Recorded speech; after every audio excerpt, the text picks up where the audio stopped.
Hi అండి, welcome to my channel. నేను మీ శ్రావణి. ఇవాళైతే నేను మంచి స్నాక్ రెసిపీ చూపించబోతున్నానండి. ఇదైతే మాత్రం soya palak dry snack recipe. చాలా టేస్టీగా ఉంటుంది. అలానే పాలక్ సోయాలో మంచి ప్రోటీను, అదేవిధంగా ఈ రెండు కలిపి తినడం వల్ల మెగ్నీషియం కాల్షియం ఎక్కువగా ఉంటుంది. అలానే ఫైబర్ కూడా ఎక్కువగా ఉండడం వల్ల ఇది బోన్ని స్ట్రాంగ్గా ఉంచడానికి యూజ్ అవుతుంది. అలానే డైజెషన్ కూడా బాగా యూజ్ అవుతుంది. ఇంకా చెప్పాలంటే వెయిట్ లాస్ ఫాలో అయ్యే వాళ్ళైతే క్రేవింగ్స్ ఉంటాయి కదండి, ఈ విధంగా తినడం వల్ల హెల్తీగా కూడా తిన్నట్టుంటుంది.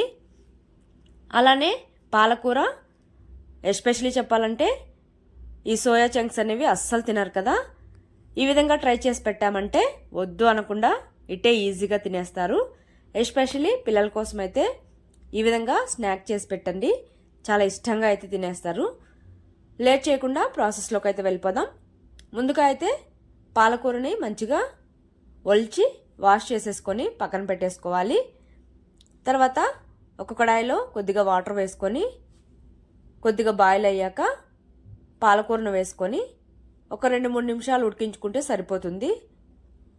పాలకూర కూడా త్వరగానే ఉడికిపోతుంది.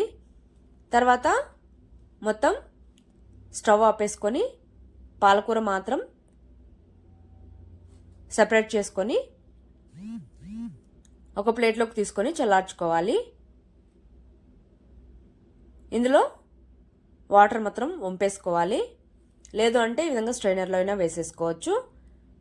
తీసి పక్కన పెట్టేసుకున్న తర్వాత అదే కడాయిలో మరికొద్దిగా వాటర్ తీసుకొని ఇందులోని కొద్దిగా సాల్ట్ కూడా వేసుకొని వాటర్ని మరగనివ్వాలి.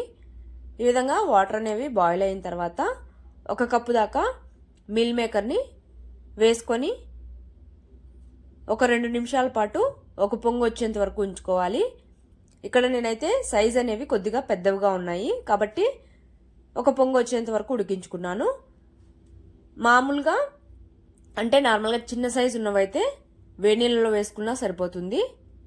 తర్వాత ఈ మీల్ మేకర్ని కూడా ఒక బౌల్లోకి కూల్ వాటర్ తీసుకొని అందులోకి ట్రాన్స్ఫర్ చేసేసుకోవాలి. తర్వాత ఇందులో నుంచి వాటర్ అనేవి గట్టిగా ఈ విధంగా ప్రెస్ చేసుకుంటూ పిండేసుకోవాలి, వాటర్ ఏమీ లేకుండా.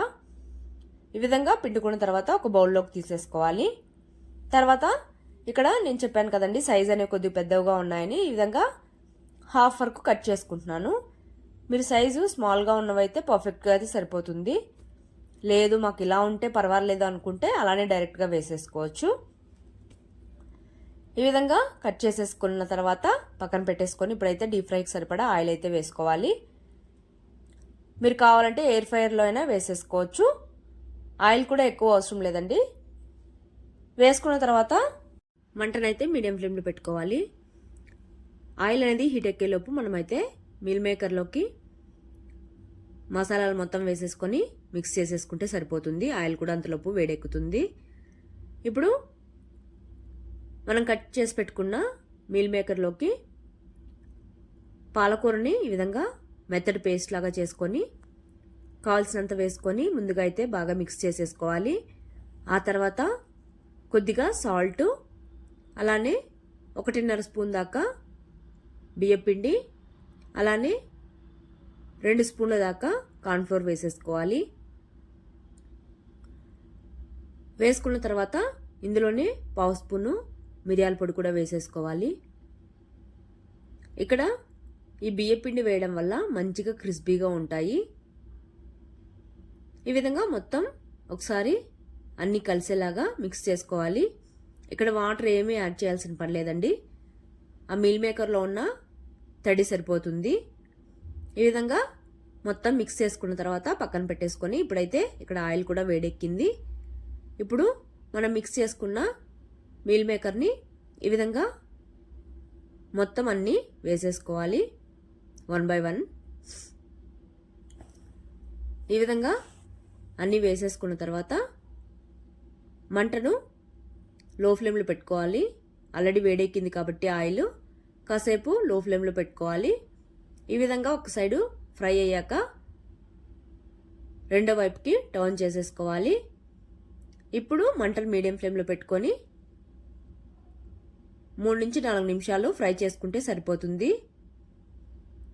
పైన క్రిస్పీగా కరకరలాడుతూ భలేగా ఉంటుంది. పిల్లలు కూడా చాలా ఎంజాయ్ చేస్తారు, ఇష్టంగా కూడా తినేస్తారు. ఈ విధంగా ఫ్రై అయ్యాక తీసి ఒక ప్లేట్లోకి అయితే పక్కన పెట్టేసుకోవాలి. తర్వాత మిగిలినవి కూడా వేసేసుకోవాలి.